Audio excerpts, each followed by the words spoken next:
Hey, what's up? It's Jason with Responsible Timber, and today I wanted to shoot a quick video specifically for guys that do sawmill work, portable sawmill work, and then maybe for someone that's kind of higher in this service, if you need someone to come on site and saw logs.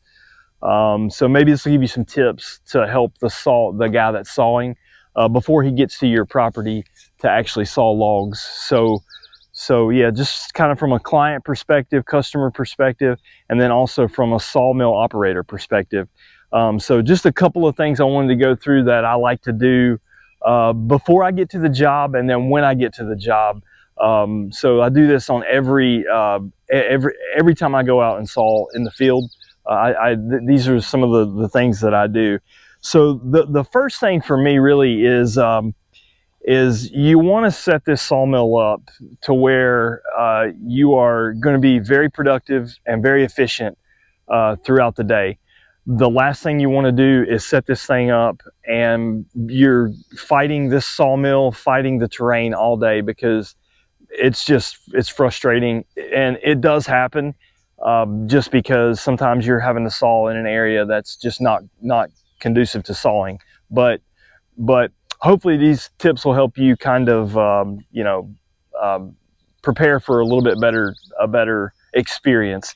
So usually the day before I go to a job, I get the address, obviously, and then I will look at satellite imagery of that particular address, and then I will try to orient myself with northeast, southwest, just to see kind of how the property sits, and maybe an area for me to set up around or on. And then I also look at like access points, and then I try to look at the imagery as well. I try to look at the terrain, and then am I going to be in shade, and just a variety of things really. And then like where I can maybe offload lumber or scrap and that type stuff. So the day before, I usually go in my office and then I'll pull it up on my monitor, and I'll look at it and just try and orient myself with the property that I'm going to be sawing at. And then so the next day, as soon as I get to the property, this is what I do. Like, I immediately, as soon as I step out of my truck, I start looking and just trying to survey kind of the terrain, make sure there's no big dips or hills that you're going to be trying to work against. And then I also look at the weather, and I try to figure out which way the wind's going to be blowing. And what I'll do is I'll position this sawmill. I'll try to position my sawmill to where this right here, this chute, is where the sawdust comes out. Obviously, the other side of my mill is the operator side. I want the sawdust to be blowing away from me. I don't want it blowing back this way, because if it is, you're just going to eat sawdust all day, and it will slow you down, and it makes for a miserable day. And you'll be cleaning sawdust out of your nostrils for the next 2 days. But anyway, so that's kind of what I try to do. Is as soon as I get there, I look at the terrain. I'm surveying the terrain, looking to see, okay, well, am I on a hill? Am I going to have to try and roll logs up a hill? Can I position my mill to where if I need to roll a couple of logs, I can roll them downhill, use gravity to kind of help you, and then and be able to saw and just be more efficient, be more productive. It just speeds you up, and you can get through a lot more. The other thing is like looking, whenever you get there, just looking around to go, okay, where can I put my scrap pile?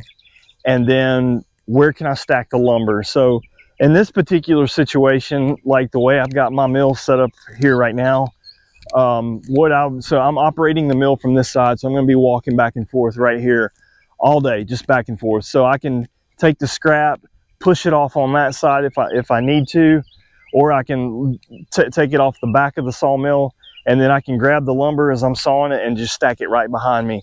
Or I can grab the lumber and then just move it to the back of the mill and stack it off the back.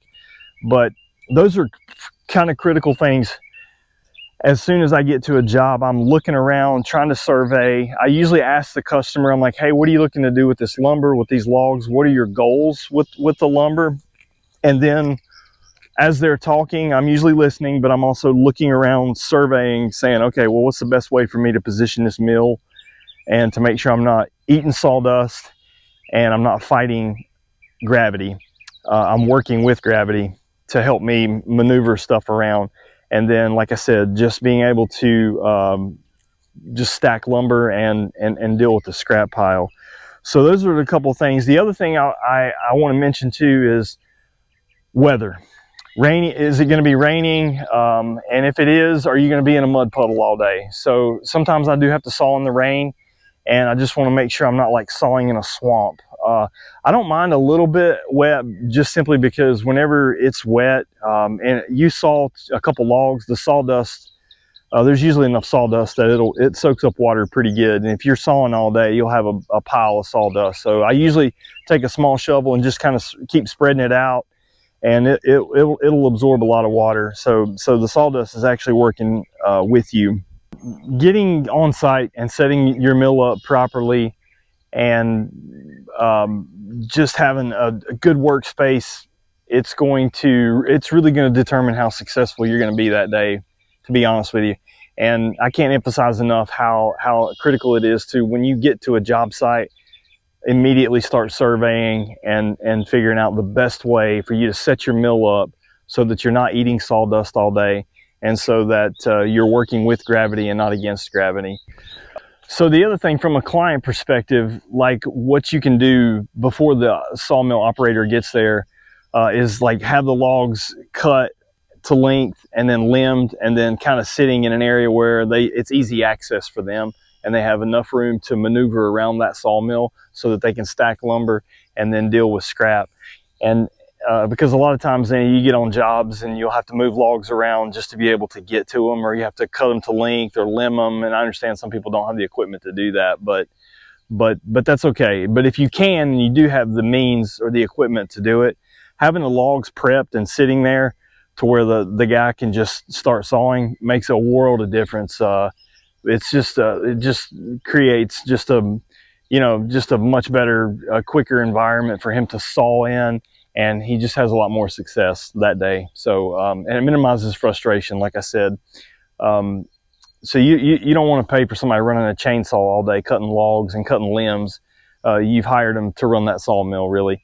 So, but anyhow, hopefully these tips will help and give you some ideas maybe, and set you up for a successful day of sawing, and not a frustrating day. I understand sometimes you're having to saw in situations where it's not easy, and I still do it today. There's sometimes when I get on a job, I'm like, man, it's gonna be a long day. It's gonna be frustrating because I'm on a hillside or a slope or something, and sometimes the property just doesn't allow for the perfect site. But maybe these are some of the things that you can do to kind of minimize your frustration for the day and set you up for some success. Thanks so much. Hope you have a great day. Let me know if you have any comments.